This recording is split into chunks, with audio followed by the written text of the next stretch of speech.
Namaste, Sarasvate Devi Gauravani Vacharini Vishesha Shunyavani Praskiti Shatarine Shri Prabhupada Yamrita Jai.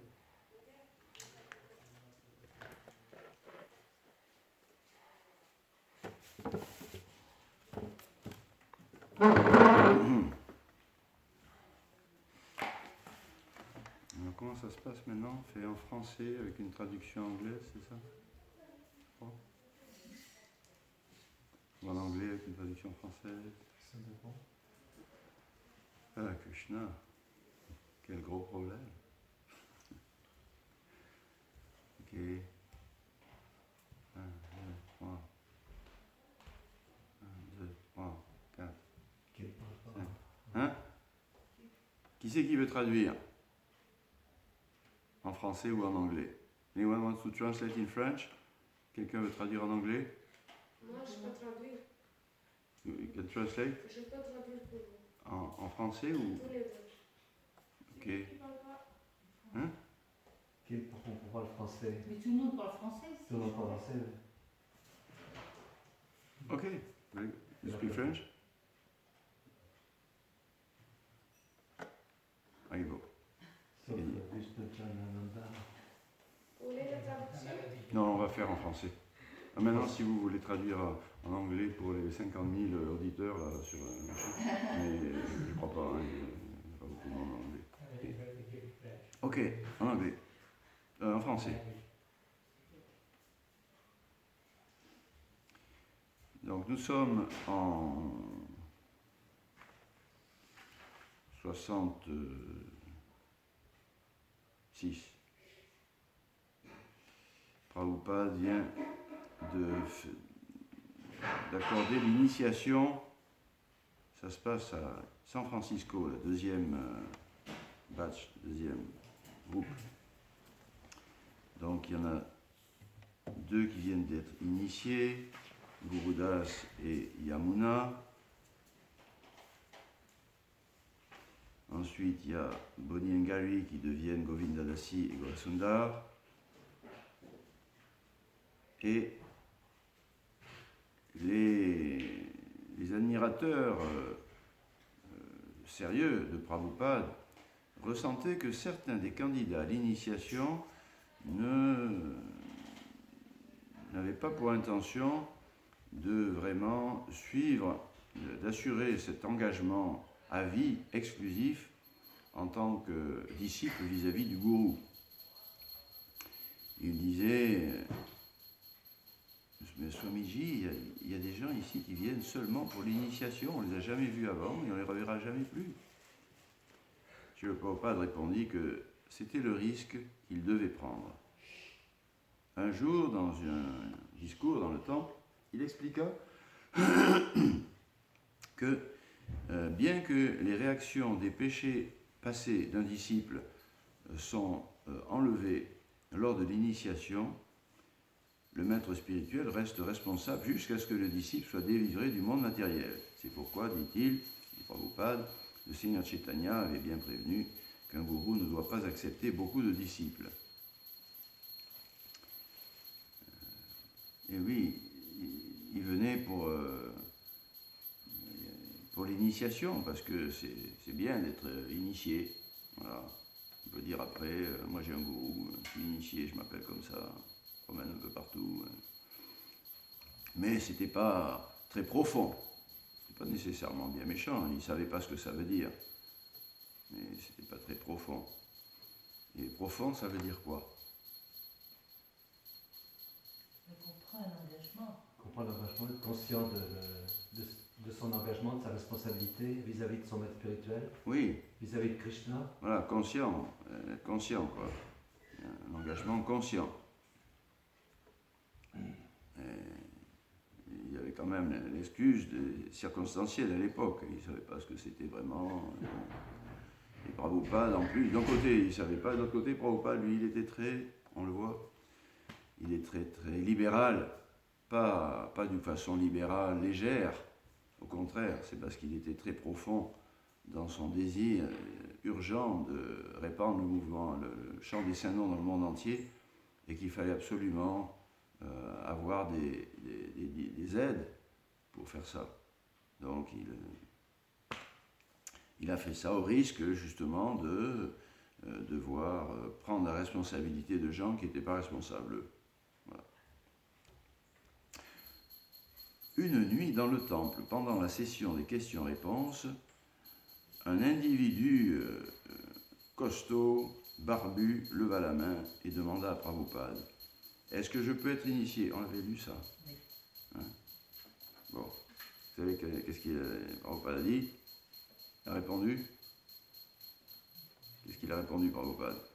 Personne ne se rappelle? Bon, vous n'étiez pas là. Qui est Dieu? Vous n'étiez pas là. Bon, Voilà. il a dit, puis j'ai été initié. Tous les dévots, plus ou moins au courant de tout ça, se sentaient mal à l'aise, mais Prabhupada lui resta serein. Oui, dit-il, Prabhupada, mais d'abord tu dois répondre à 2 questions. Premièrement, qui est Krishna? Le garçon réfléchit un moment et dit, Krishna est Dieu. Oui, très bien. Et toi, qui es-tu? Il pensa à nouveau quelques instants, il répondit, je suis le serviteur de Dieu. Très bien, tu peux être initié demain. Oui, d'un côté c'est amusant, c'est léger, d'un autre côté c'est profond.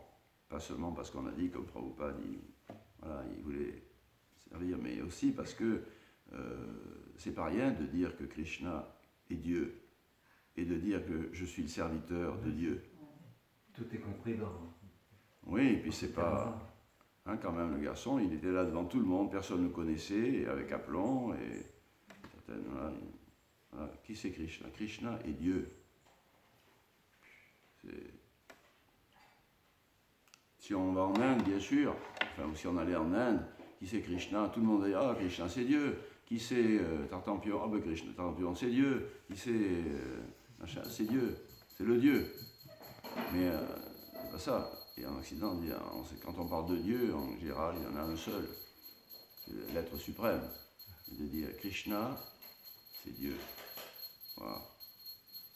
Hein, vous vous rappelez quand vous avez joué? C'était pas comme ça. Ah bah oui, bien sûr, Krishna, c'est Dieu. Non, c'est profond. On a cherché longtemps Dieu. On aimerait bien savoir qui c'est, quelle forme il a, qu'est-ce que ça veut dire Dieu. C'est le coup, c'est Krishna.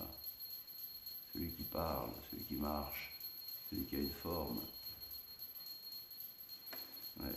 Et moi, je suis le serviteur de Dieu. Alors là, c'est encore plus profond peut-être, hein, parce que de savoir que Dieu existe, ok, que Krishna c'est Dieu, là au moins on a un lien très concret du point de vue spirituel avec Dieu. C'est plus un concept, c'est quelqu'un.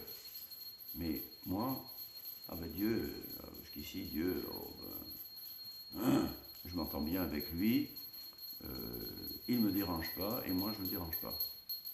Il y a quelqu'un qui dit ça. Mais là, maintenant, après un petit peu plus, Dieu, ben oui, grâce à lui, merci, merci pour ci, merci pour ça, s'il te plaît, mon Dieu, fais que ceci arrive ou fais que ceci n'arrive pas. Voilà. Mais là, c'est moi le serviteur de Dieu. Oh. Ouais. Alors, serviteur de Dieu, on peut être serviteur de Dieu en ce monde et serviteur de Dieu dans son monde à lui. Je suis le serviteur de Dieu en ce monde, ça veut dire que je suis là pour aider le Seigneur, entre guillemets, à faire son plan dans ce monde. Il y a un plan dans ce monde. C'est réapprendre à tous les âmes indépendantes de reprendre leur relation de service avec Dieu. Et c'est Chaitanya, Krishna, aidez-moi. Voilà, ça c'est notre service dans ce monde. Et le service dans le monde de Krishna, c'est penser à Krishna constamment, avec amour et dévotion, et le servir en compagnie de tous les êtres vivants pour son plus, voilà, monde spirituel, monde éternel, félicité. Donc je suis le serviteur de Krishna. C'est vrai qu'une fois qu'on a dit ça profondément, je suis le serviteur de Krishna, Dieu la personne suprême, on est initié. Hein, on est initié. Peut-être pas officiellement, mais on est accepté par la parent-parent. Ah oui, il fait partie de la famille. C'est plus qu'une question de formalité après.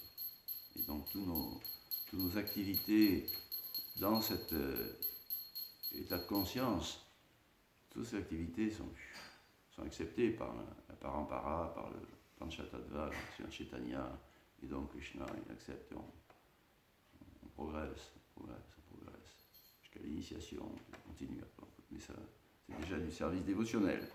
Bon. Question.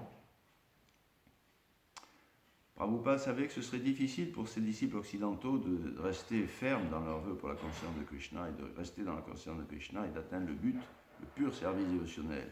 Toute leur vie, ils avaient eu le pire des entraînements et en dépit de leur chrétienté officielle et de leur recherche philosophique, la plupart ne connaissaient rien sur la science de Dieu. Or, la science de Dieu, qui c'est qui a parlé ou qui a établi la science de Dieu? Non. Oui. Voilà. Digan, Bhakti Rasamrita Sindhu.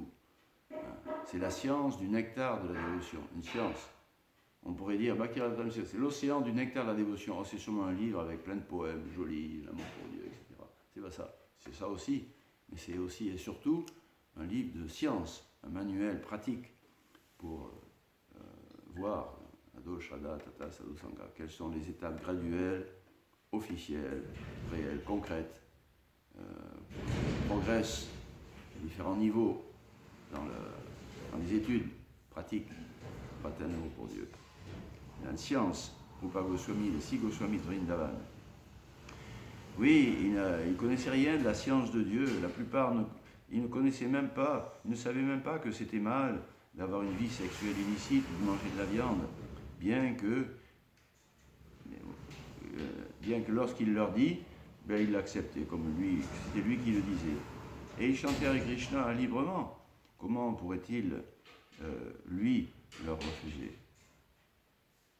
Alors, on voit, Prabhupada, il a donc été très libéral, profondément, avec circonstances atténuantes, c'est-à-dire que on ne savait pas que c'était mal, vie sexuelle sans principe, et de manger de la viande. On ne savait pas que c'était mal.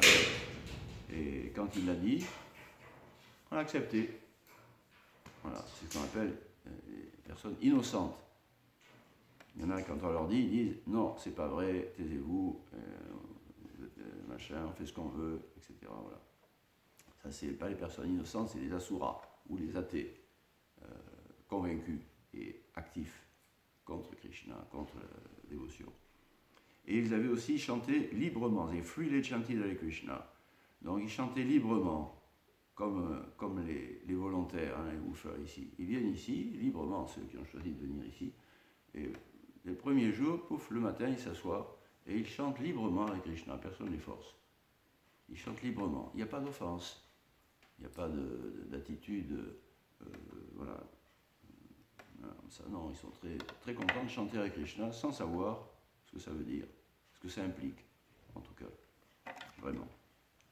Donc quelqu'un qui chante innocemment, c'est-à-dire qui se fait entraîner par le mouvement de Chaitanya Mahaprabhu, dans le chant des saints noms, et qui ne sait pas vraiment que c'est mal de manger de la viande, de ceci ou cela, hein, celui-là, il mérite d'être initié. Ouais, peut-être pas officiellement, mais il fait déjà partie du mouvement Hare Krishna. Bien sûr, serait-il capable de persévérer dans leur conscience de Krishna en dépit de tous les attraits constants de Maya qui viendraient les uns après les autres? Certains tomberaient. C'était la tendance humaine. Comment c'est la tendance humaine? Errare humanum est. Hein? Se tromper ou tomber, c'est humain. Pourquoi c'est humain? Parce que la chair est faible. Voilà. Et le mental aussi.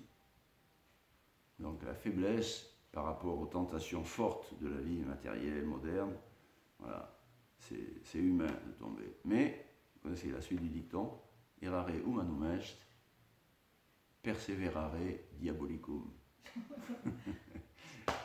Errare, se tromper, c'est humain, mais persévérer, ça c'est diabolique, c'est pas bien. Quand on le sait. Ok. Donc certains tomberaient, c'était la tendance humaine, mais d'autres, certains ne tomberaient pas. Au moins, ceux qui suivraient sincèrement ces instructions de chanter Hare Krishna et d'éviter les activités pécheresses, réussirait. Il donne l'exemple d'une personne qui peut dire qu'une nourriture fraîche aujourd'hui, si on ne l'utilise pas comme il faut, elle va être gâchée dans quelques jours. Mais elle est fraîche maintenant. Et de dire que dans le futur, si elle n'est pas utilisée, elle sera bien, ça c'est pas valable. Bien sûr, dans le futur, n'importe qui peut tomber. Ah. Mais Prabhupada prit ça comme sa responsabilité d'engager ses disciples maintenant. C'est en italique, maintenant. Et il leur donnait les méthodes qui leur permettraient de se protéger contre toute chute. Ouais, il faut les engager maintenant, tout de suite, parce que le moindre pas dans cette voie peut protéger quelqu'un du pire des dangers, de perdre l'avantage d'une vie humaine dans sa vie prochaine, etc., et de continuer dans sa purification. Et donc, tout de suite, dès que quelqu'un chante librement et innocemment il accepte ça, hein, il faut tout de suite faire quoi? L'engager, un service dévotionnel, le service. Service, c'est ça, si on veut que quelqu'un comprenne en profondeur la conscience de Krishna, il faut qu'il serve avec son corps, sa bouche, ses mains, son mental, etc. Mais il faut qu'il serve, et principalement physiquement engagé, parce que dans la vie, on utilise surtout notre corps beaucoup. Donc il faut aider les gens à trouver un service. Et en servant, ils comprendront beaucoup mieux que en... je ne sais pas ce que j'allais dire. En servant, ça sera un complément indispensable à l'écoute. Voilà. Sinon, ça reste théorique, mais comme on est constamment en train de... On n'a pas l'idée que ça peut exister, hein, servir Dieu.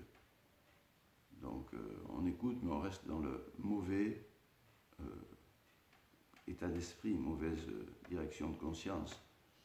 Et si on est engagé même si on a un mauvais état de conscience, je suis le maître, mais si on est engagé en service, c'est comme qu'on goûte à quelque chose, on ne sait pas ce que c'est, mais quand on y goûte, même si on ne sait pas ce que c'est pas mal. Voilà.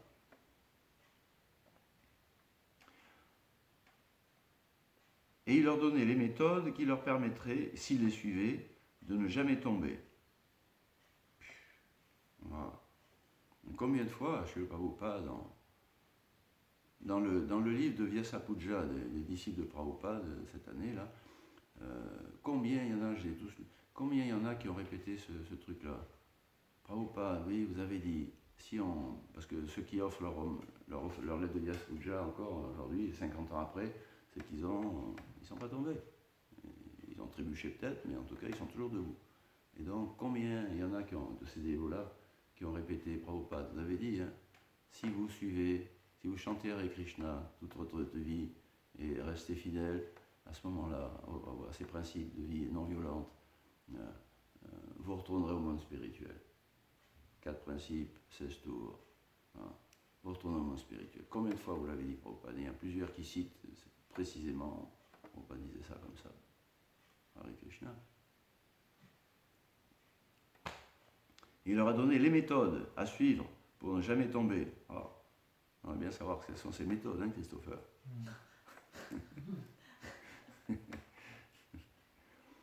Alors, c'est quoi les méthodes pour Toujours se souvenir de Krishna, ne jamais oublier Krishna. Oh, ça, c'est pas une méthode, ça, c'est un idéal pratique, presque utopique. Non, c'est pas utopique, parce que si on a la méthode, on peut y arriver, mais c'est vraiment l'idéal. Mais à la méthode pratique, pour Christopher, et pour tous, parce que jusqu'au bout, il dit, on peut toujours tomber. C'est quoi la méthode? Mataji, à votre avis, c'est quoi? Chanter ses tours. Oui, voilà, chanter ses tours. Le plus purement possible. Le plus purement possible. Oui, c'est ça, avec le plus d'attention possible, hein, faire en sorte que c'est un bon moment pour les chanter, qu'on puisse se concentrer. Chanter ses tours, les méthodes. Krishna et ses dévots. Chanter ses tours en compagnie des dévots. Voilà. Et puis, qu'est-ce qu'il y a comme autre méthode? Écouter les écritures, les livres aussi. Oui, voilà, écouter, lire les livres de Prabhupada, les écritures. Est-ce que c'est des méthodes qui permettent de ne pas tomber? Oh oui. Oui. Les Et quatre, les 4 principes? le principe. The four regs? Yes.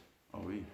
Ça rend fort en fait ces quatre principes. Oui, ça rend fort et puis ça empêche de s'éloigner trop. C'est s'associer avec Krishna sous la forme du prashad, Oui. du murti, Oui, le saint-nom, oui. les livres, les dévots. Ouais. C'est un bon résumé aussi. S'associer avec Krishna. Toujours penser à Krishna, jamais l'oublier. S'associer avec Krishna et quelle méthode? Voilà. Les saints noms, le prashad, les livres, les dévots, la nouvelle Mayapur. Ouais, c'est bien. Puis un service relié à Krishna. Un service relié à Krishna. Sadhana, service, sadhusanga. Compagnie des dévots, service et sadhana. Voilà, ce que je dis souvent. C'est ça qui m'a permis à peu près vivre comme ça. Voilà. Sadhana, voilà. Chanter les saints noms, offrir son hommage au Murti, écouter Srimad Bhagavatam, et un service, servir les dévots assemblés, servir les dévots qui sont réunis pour la mission, pour le service de Prabhupada. Yes.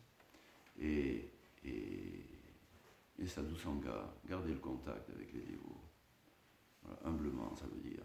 Garder le contact avec la compagnie des dévots, ça veut dire humilité, quoi. Parce que si on vient avec les dévots et qu'on leur marche dessus partout sans arrêt, il vaut mieux pas avoir la compagnie, quoi. Mais si on vient à la compagnie des dévots et qu'on reste modeste et appréciatif, ça c'est très puissant comme méthode. Okay. En dehors des standards védiques, même sans parler des normes védiques, même les normes que suivaient les nouveaux disciples de New York de Swamiji, c'était... Ah non, c'est pas ça. Sans parler des normes védiques, même pour les normes que suivaient les disciples de Prabhupada, ceux de San Francisco par rapport à ceux de New York, c'était pas très strict.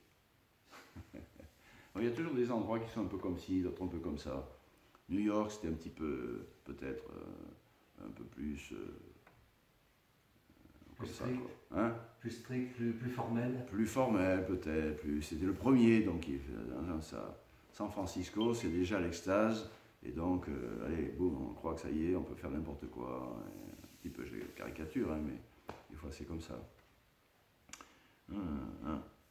Certains continuaient à aller au magasin de pâtisserie, les donuts. Puis, vraiment un truc abominable, quoi. Et à manger de la nourriture sans l'offrir à Krishna. Ou à manger des choses interdites, comme le chocolat et les glaces commerciales. Bon, passons vite. Certains même se permettaient d'avoir une petite pause cigarette après le kirtan, juste à la porte du temple. Certains étaient initiés sans savoir vraiment ce à quoi ils avaient acquiescé de faire. Témoignage de Kirtananda.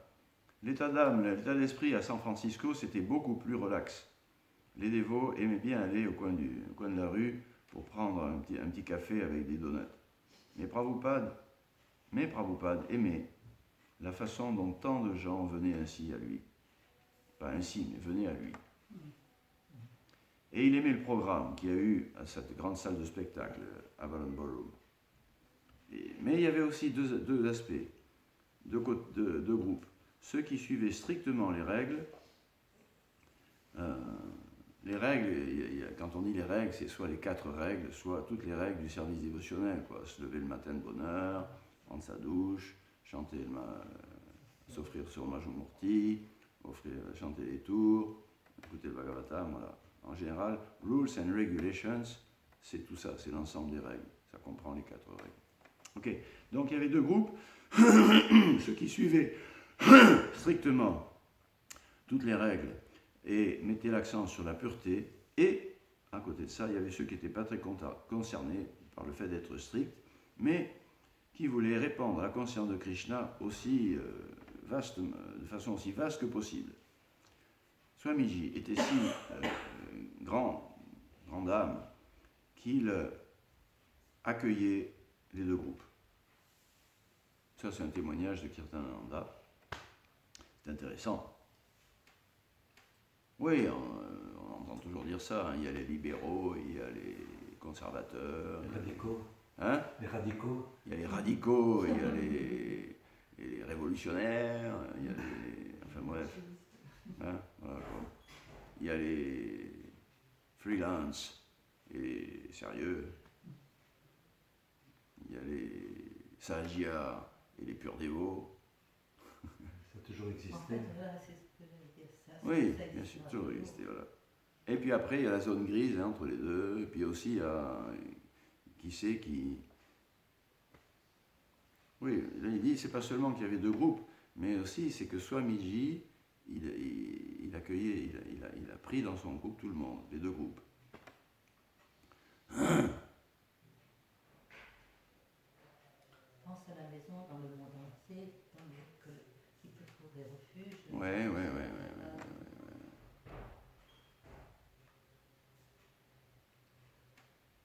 Il faut être capable, pour ça, d'abord bon, si c'est la réalité, c'est concrète, donc c'est pas mal, c'est bien. Accepter ces deux styles. Deuxièmement, c'est Swamiji qui a fait ça. Donc il faut être capable d'harmoniser un petit peu tout le monde. Ou alors, il faut que tout le monde, les groupes, il faut que ce soit un minimum de respect. Voilà. Il faut que les purs dévots respectent l'enthousiasme de ceux qui ne sont pas stricts. Et ceux qui ne sont pas stricts, il faut qu'ils respectent le sérieux et les normes de ceux qui essaient de suivre. Voilà. Alors Swamiji y arriver, si on peut y arriver, c'est mieux. Mais si c'est lâché en lit, comme disait quelqu'un en France, si c'est lâché en lit, ou si c'est les machins, guerre, tout ça, ça marche pas. Mais à ce moment-là, chacun chez soi, et puis Dieu pour tous. Mais l'objectif, c'est quand même d'essayer le maximum de réunir. Mais il y a des limites, des fois, que malheureusement, on est obligé d'appliquer. Voilà, mais gardez en l'esprit toujours. On va y arriver. Mais, voilà. Michael Wright, 21 ans. Il sortait juste des troupes maritimes, marines. Et Nancy Grindle, 18 ans, qui sortait juste de l'école. Ils s'étaient rencontrés à Los Angeles, frustrés et ayant besoin de quelque chose de tangible pour à quoi dédier leur vie. Ils étaient venus à San Francisco rejoindre les hippies, mais ils réalisèrent vite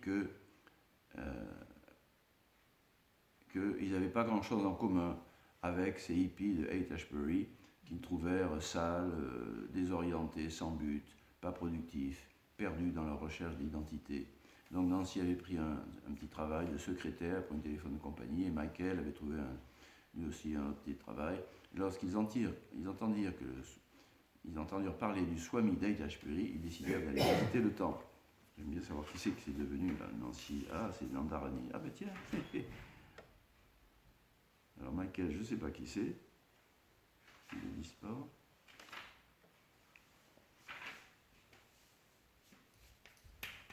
Si, Dayananda, oui.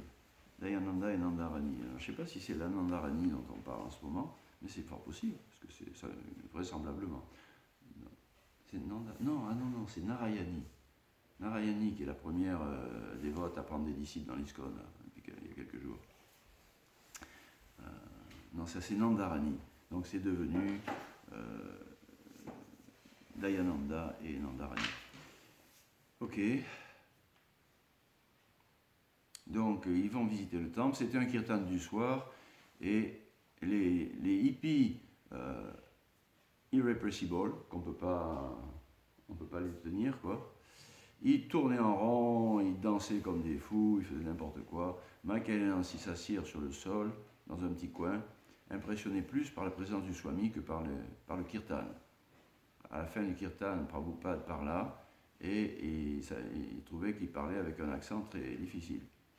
Ils essayaient de comprendre, ils ressentaient vaguement à l'intérieur qu'il y avait quelque chose de valeur, mais ses secrets semblaient verrouillés derrière son accent et dans un livre écrit dans un langage différent.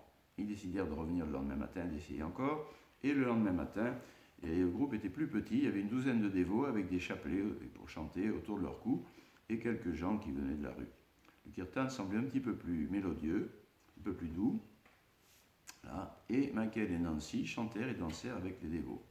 Bon, on ne va pas en faire une règle, mais c'est quand même intéressant de constater que dans un temple, si les kirtans sont un petit peu plus doux et mélodieux, ça peut ne pas effrayer soit des nouveaux venus, soit des anciens qui ont mal aux oreilles. Un rigole.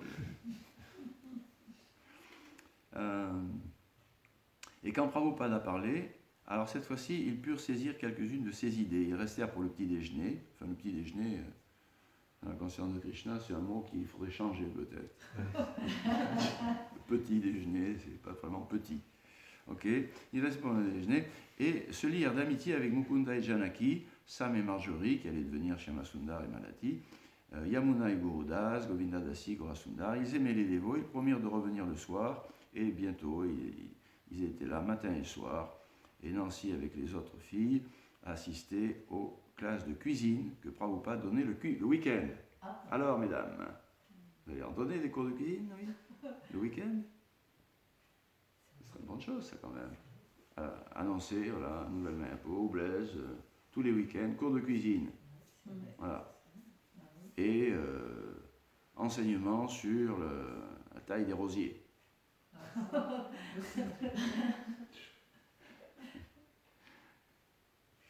Ok. La construction écologique. Ok.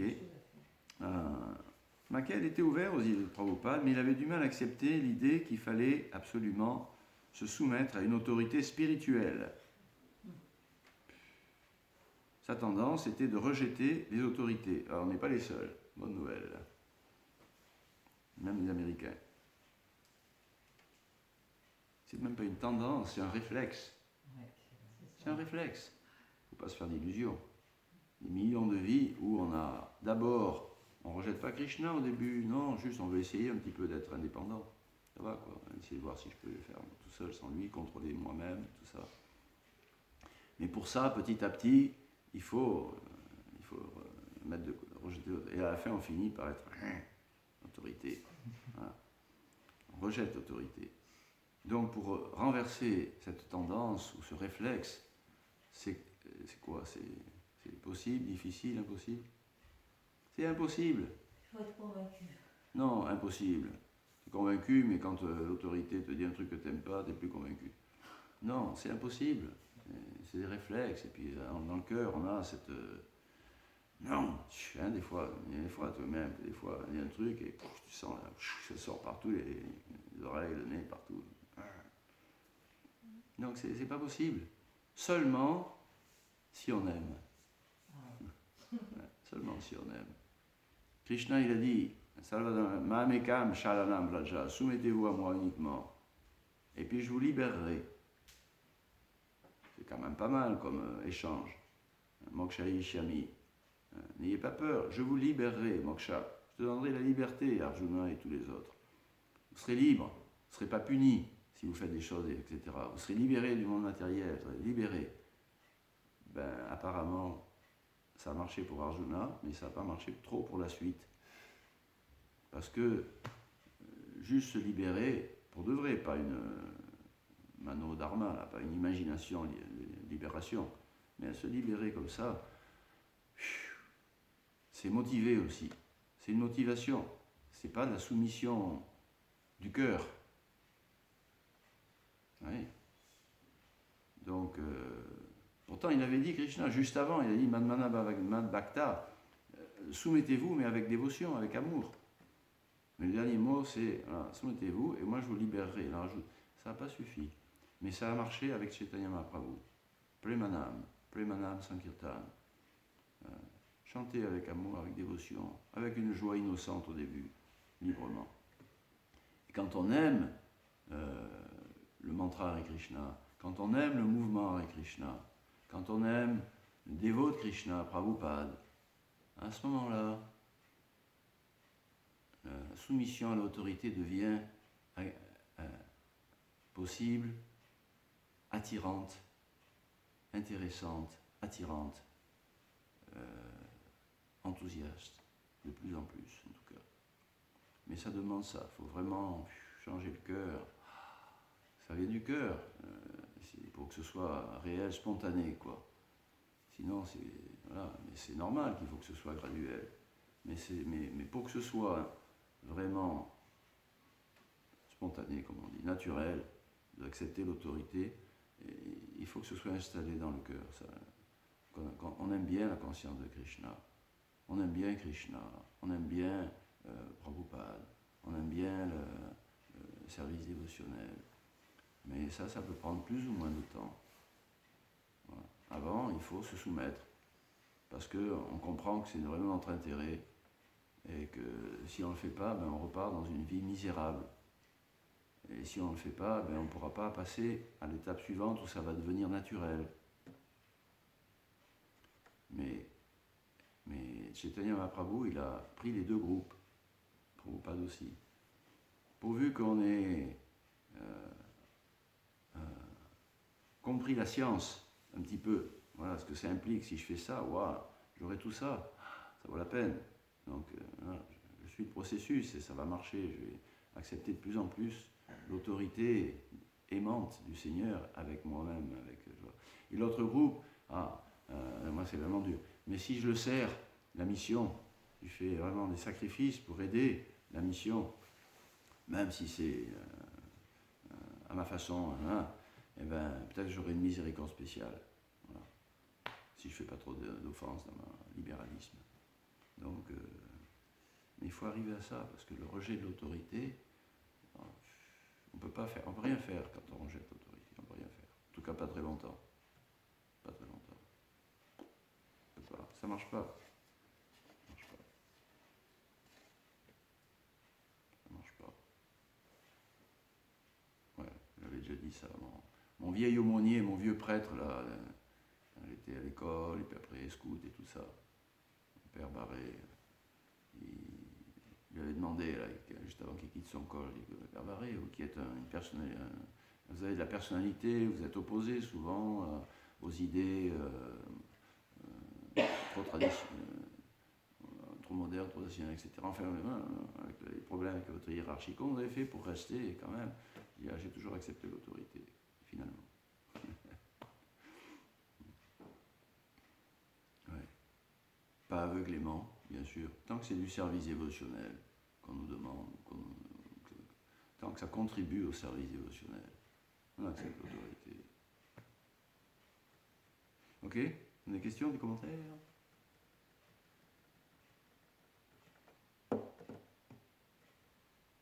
Oui. On parlait des glaces tout à l'heure. Des glaces? Des glaces commerciales. Non, on parlait de la classe. Non, on n'a pas parlé des glaces. Ouais, Ok, une autre question? L'histoire de Srila Prabhupada avec qui avait mangé. Ah, merci. Oui, il a parlé des glaces. Voilà. Quand ceux qui allaient au coin de la rue pour s'acheter une glace, il y en a qui en ont ramené à Prabhupada. Et il y en a qui ont dit, ça c'était les libéraux. Et les conservateurs, Prabhupada, il a acheté. Il a commencé déjà à le manger. Prabhupada, attention, il a acheté. Prabhupada dit, vous voyez, c'est la preuve qu'il y a des dévots partout.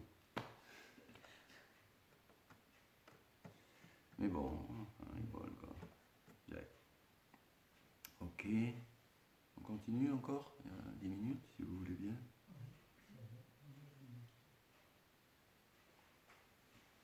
Donc il avait, oui, sa tendance c'était de rejeter les autorités, Michael. Mais plus il y pensait, plus il voyait que Prabhupada avait raison. Il devait accepter une autorité. Donc lui, c'est pas par le goût vraiment, c'est par la conviction. Voilà. L'enseigne les classes de Prabhupada, c'est logique ce qu'il dit, oui. La liberté. D'ailleurs, Michael, avec son ami, ils étaient venus pour trouver un truc, ils se sont trouvés dans le free love des hippies, et ça, ils ont dit c'est bidon leur histoire de free love, de liberté, là. Résultat, ils sont sales, ils sont malheureux, ils sont intoxiqués, pas productifs, ça mène à rien.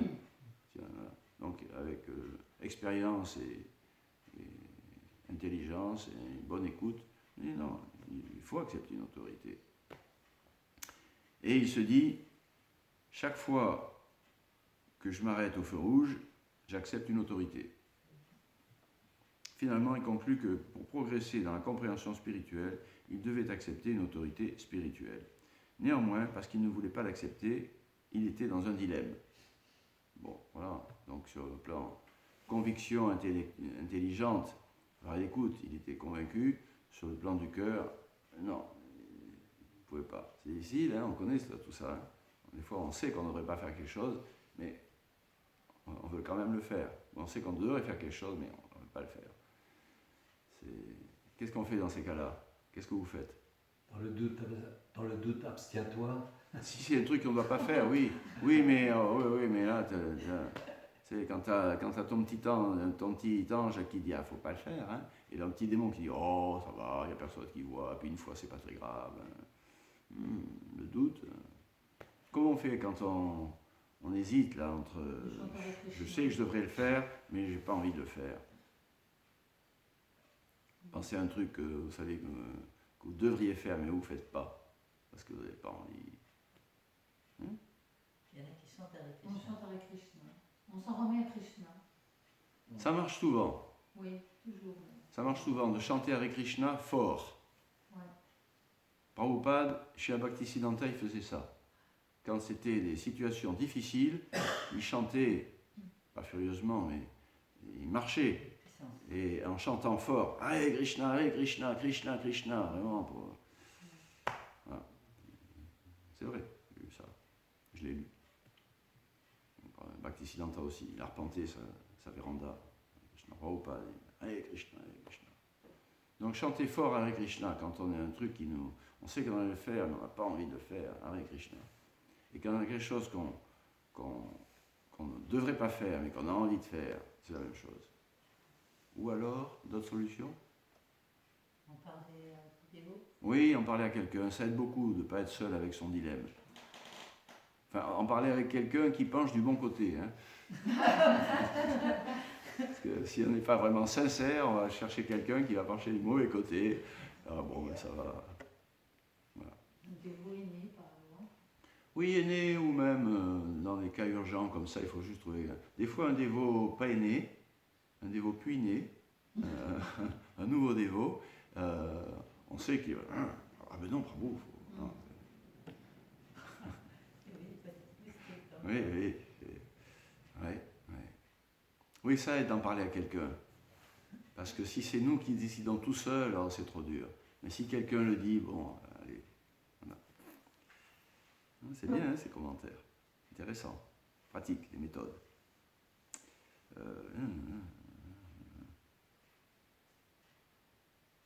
Il était dans un dilemme. Finalement, après avoir entendu Prabhupada parler pendant 15 jours, Michael décida de se soumettre à l'autorité de Prabhupada et d'essayer de devenir conscient de Krishna. Voilà. C'est bien, c'est pas juste qu'il a décidé de se soumettre à l'autorité. Ce qui est voilà, n'importe qui peut essayer de se soumettre à une autorité, hein, dans la rue, un citoyen, n'importe qui. Mais d'essayer de devenir. C'est parce qu'en se soumettant à l'autorité, on est dans la position pour devenir heureux spontanément, volontairement, conscient de Krishna. Michael, Nancy et moi avons décidé de nous marier et de devenir des disciples de Prabhupada, des membres de son mouvement, sa société. C'est une société, hein, c'est pas un mouvement, c'est pas une association légale, c'est une société. Nous avons dit à des dévots, nous aimerions voir Swamiji. Ils ont dit, ben vous n'avez qu'à monter là-haut, il est au 3e étage. On était un peu surpris qu'il n'y avait pas de formalité requise, et lorsqu'on est arrivé à la porte, son serviteur, Ranchor, nous a laissé rentrer. On est rentré en gardant nos chaussures, et Ranchor nous a dit de les enlever. Je ne savais pas vraiment quoi dire à Swamiji, dit Michael toujours. Je dépendais de ma future épouse pour faire les premiers pas. Et ben oui, il faut bien que ça serve à quelque chose, une épouse.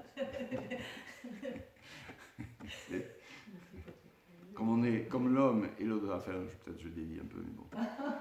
Comme l'homme c'est l'autorité, et que c'est une très lourde responsabilité, il faut bien que de temps en temps il y ait des avantages. Donc, dans des situations difficiles, on fait avancer quelqu'un, prendre le risque, et après, en se disant, mais si ça se passe mal, je serai là pour arranger la chose. C'est même Lakshmiji, Brahma, ils ont fait ça avec Prahlad Maharaj. Vas-y, Prahlad, on est derrière toi, t'inquiète pas. Bon. Et puis c'est vrai que le petit Prahlad, il était plus innocent. Il savait que Nishingadev aurait le cœur sensible pour lui. Et aussi que les femmes, elles ont plus de douceur externe. Elles ont plus une... Voilà, ça... Voilà. Ah, c'est pas mal, l'histoire externe. Comme ça met tout le monde pareil. Hein. Voilà. Les hommes, ils sont plus intelligents apparemment. Et les femmes sont plus douces apparemment. Voilà. Mais en fait, on est tous aussi doux et intelligents les uns que les autres. Ok. Alors elle a dit, ah non, finalement, c'est moi qui ai parlé. Ah, vous voyez. Et finalement, nous sommes venus parce que nous voudrions être membres de votre société consciente de Krishna. Il a dit, ah, ben c'est très bien. Alors j'ai dit qu'en fait, la vraie raison, c'est que nous voulions nous marier. Nous savons qu'il faisait des cérémonies de mariage et que ça faisait partie des nécessités pour entrer dans ce mouvement, que les couples soient convenablement, officiellement mariés avant de pouvoir vivre ensemble. Swamiji m'a demandé si j'aimais la philosophie et si j'avais un travail. Ah, vous voyez, 2 questions.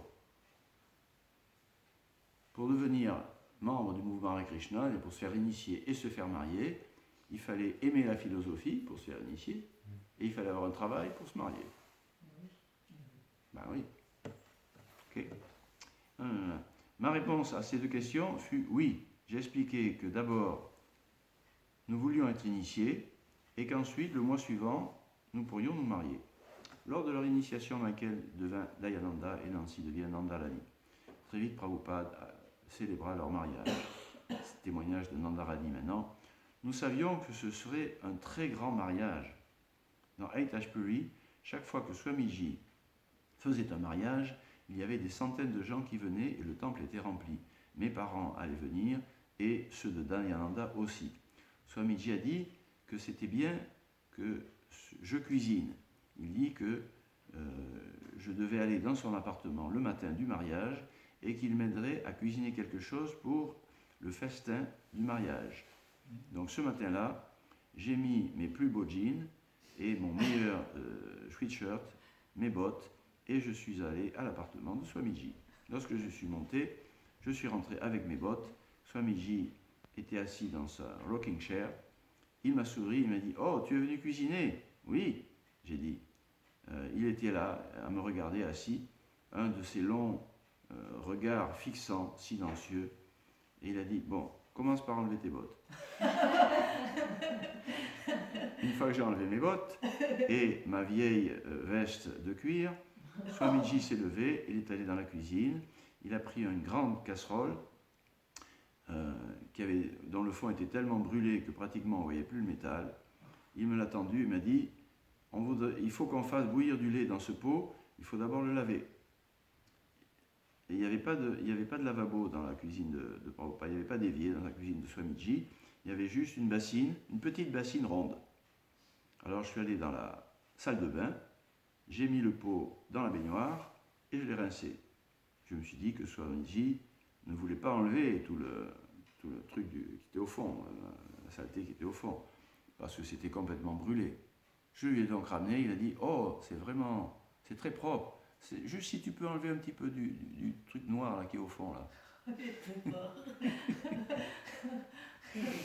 J'ai dit « Ok. » Et j'ai pris un couteau et je suis rentré dans la baignoire et j'ai commencé à racler le fond, à couper le fond.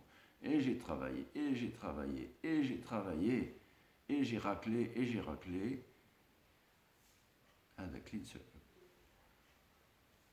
J'avais des morceaux de saleté j'en avais jusqu'au coude partout, et j'ai fait un mess partout.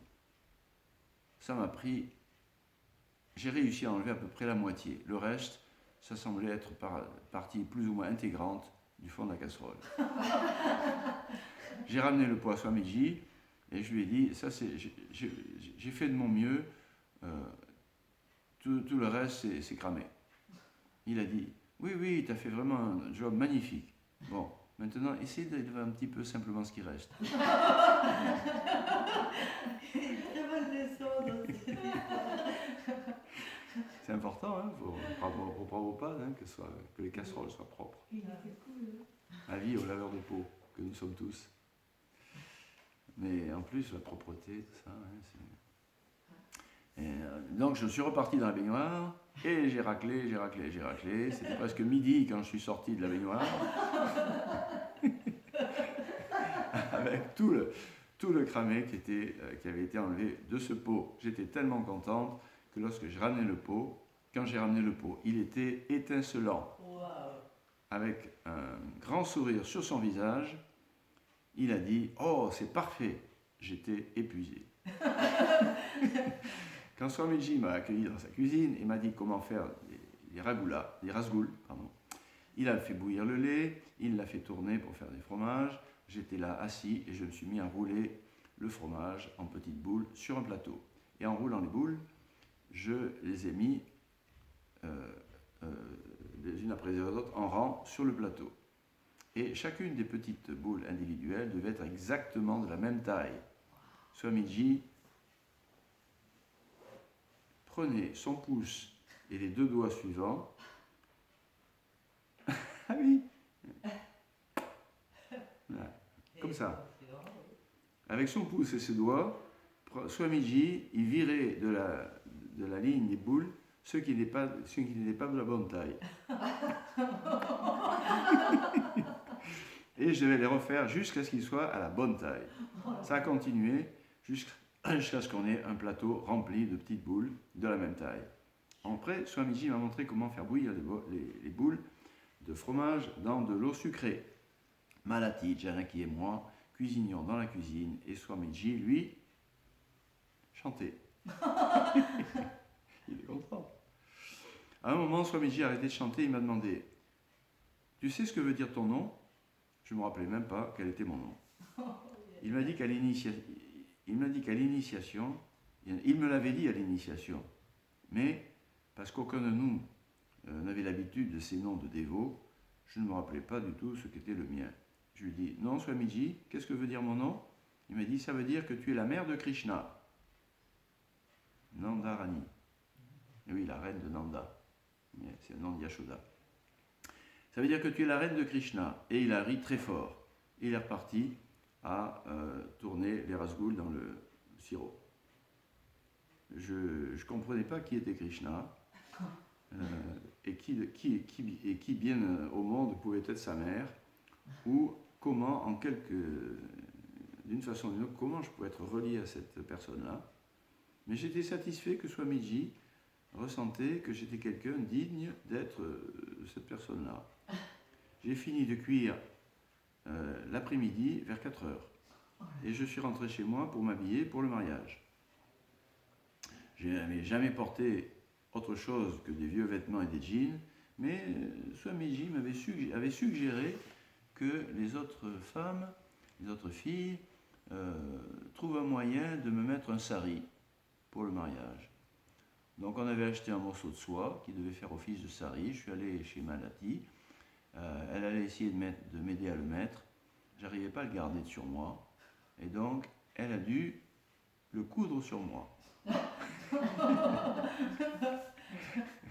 Enfin, je présume sur les sous-vêtements, quoi. Voilà. Puis, elles m'ont décoré avec des fleurs et elles m'ont emmené voir Swamiji pour me montrer. Il était très content. Il a dit, c'est comme ça que nos femmes devraient avoir l'air. Plus de jeans ou de jupe, de dress. Bon, de dress, hein, voilà. Plus de jeans en tout cas. Elles devraient toujours porter des saris. En fait, I looked a fright. Je ne sais pas ce que c'est, a fright. Je ressemblais à quelque chose de pas... Voilà. J'arrêtais pas de trébucher et ils ont dû recommencer à coudre le vêtement sur moi. Mais Swamiji a pensé que c'était vraiment magnifique.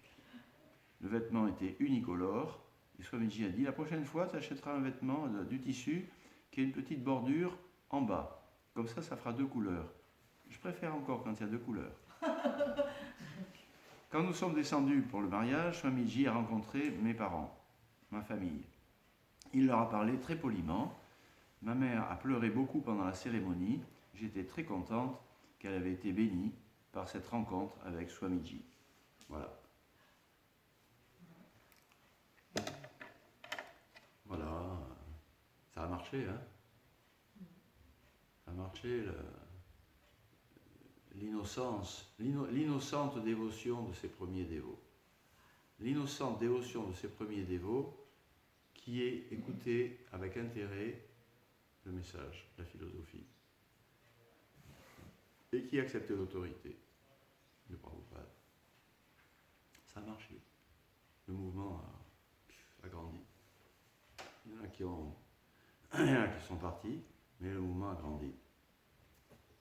Donc ça a marché. Prabhupada a pris un risque pour le mouvement, et ça a marché pour le mouvement. Ça n'a pas marché pour tout le monde, et on ne sait pas trop ce que ça veut dire, hein, qu'il doit prendre la responsabilité de tous ses disciples jusqu'à ce qu'ils soient vraiment libérés, retourner au monde spirituel. Mais en tout cas, ça a marché. En tout cas, cette histoire de karma, de responsabilité du maître spirituel. Le maître spirituel, il n'est pas maître, il est serviteur, c'est un service. Donc ce qu'il fait, c'est un service à Krishna, c'est sous la dépendance de Krishna. Personne ne peut libérer quelqu'un d'autre sauf Krishna. Donc, il faut comprendre tout ça, quoi. Voilà, vous avez des questions?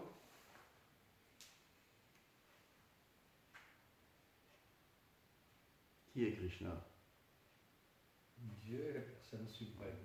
Qui es-tu? Moi, une âme, un jiva, une âme spirituelle.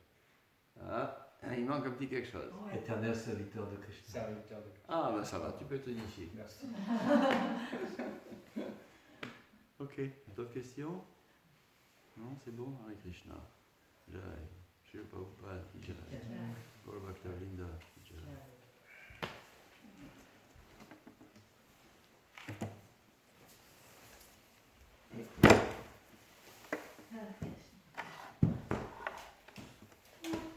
Alors, si vous n'avez pas trop aimé la classe, ne ratez pas celle de Krishna Charnaravinda à midi.